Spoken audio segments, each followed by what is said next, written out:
시청자 여러분 안녕하십니까? 노준영입니다. 안녕하십니까? 김희정입니다. 국민의힘 3.8 전당대회를 앞두고 7년 전인 2016년 총선 당시 진박간별사 논란이 소환됐습니다. 나경원 전 의원은 페이스북에 제2의 진박간별사가 쥐락펴락하는 당이 과연 총선을 이기고 윤석열 정부를 지킬 수 있겠나 2016년의 악몽이 떠오른다고 적었는데요. 네, 맞습니다. 이에 친윤계인 장제원 의원은 즉각 반발했습니다. 장 의원은 저는 제2의 진박간별사가 될 생각이 결코 없으니 나 전 의원도 제2의 유승민이 되지 말길 바란다고 밝혔습니다.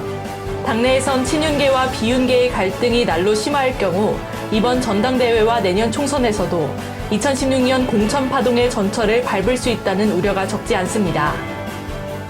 이 시각 주요 뉴스입니다. 김성태 전 쌍방울그룹 회장이 변호사비 대납 의혹을 빚고 있는 이재명 더불어민주당 대표와의 관계를 전면 부인했습니다. 김 전 회장은 만날 계기도 만날 이유도 없다며 이재명 때문에 제 인생이 초토화됐다고 밝혔습니다. 무함마드 빈 자이드 알 나흐얀 아랍에미리트 대통령이 15일 윤석열 대통령을 만나 한국에 대해 300억 달러 규모의 투자를 결정했습니다. 이에 윤 대통령은 자신의 SNS를 통해 대한민국에 대한 신뢰는 원전과 방산, 수소 태양광 에너지 분야의 전략적 협력으로 그 증가가 확인될 것이라며 군사와 문화 분야의 다양한 교류와 협력으로 그 의미가 입증될 것이라고 화답했습니다. 최근 2년간 최저임금이 7% 가까이 올랐지만 소비자 물가 상승률이 더 높게 올라 실질 최저임금은 하락한 것으로 나타났습니다. 소비자 물가는 2021년 2.5% 상승한 데 이어 지난해 5.1% 오르며 2년간 약 7.7% 상승률을 기록했습니다. 한국은행이 13일 기준금리를 0.25%포인트 올렸지만 은행들의 대출금리는 반대로 최대 0.3%포인트 낮아질 전망입니다. 대출금리가 하락세로 돌아선 데는 금융당국이 은행권 대출금리 모니터링을 강화하는 등 압박 수위를 높인 영향이 큰 것으로 분석됩니다.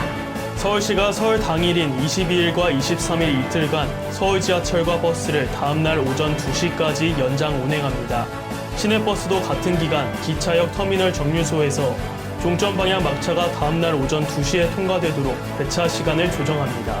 외교부가 작년 9월 윤석열 대통령의 미국 뉴욕 방문 당시 비속어 발언을 최초 보도한 MBC를 상대로 정정보도 청구 소송을 제기한 사실이 15일 확인됐습니다. 당시 MBC는 윤 대통령이 국회에서 승인 안 해주면 바이든이 쪽팔려서 어떡하냐고 발언했다고 보도했는데 이에 대해 대통령실은 바이든이 아니라 날리면이라며 이 의회 바이든 대통령과 연결짓는 해석은 사실관계를 왜곡한 것이라고 주장했습니다. 중국이 제로 코로나 정책을 폐기한 지난해 12월 초 이후 의료기관에서 숨진 코로나19 사망자가 약 6만 명이라고 밝혔습니다. 중국 정부가 제로 코로나 정책 폐기 후 코로나19 사망자 수를 공식 발표한 건 이번이 처음입니다. K-팝 시장 호황으로 작년 음반 수출액이 3천억 원에 달하르며 사상 최고치를 경신했습니다. 15일 관세청에 따르면 작년 음반 수출액은 전년 대비 5.6% 증가한 2,895억 원가량으로 음반 수입국 순위는 일본, 중국, 미국 순인 것으로 집계됐습니다. 준영 씨, 인생은 메아리라는 사실 아시나요? 메아리요? 사랑을 주면 사랑으로 돌아오고 미움을 주면 미움으로 돌아온다고 합니다. 그리고 긍정의 시각으로 보면 긍정적인 삶이 되고 부정의 시각으로 보면 부정적인 삶이 됩니다. 아, 그래서 절 좋아하는 여성분들이 많은 거군요. 네, 같은 원리로 내가 행복한 삶을 원한다면 내 이웃을 행복하게 해주면 됩니다. 행복은 사물 자체에 있지 않고 사물을 보는 방식에 있기 때문이죠.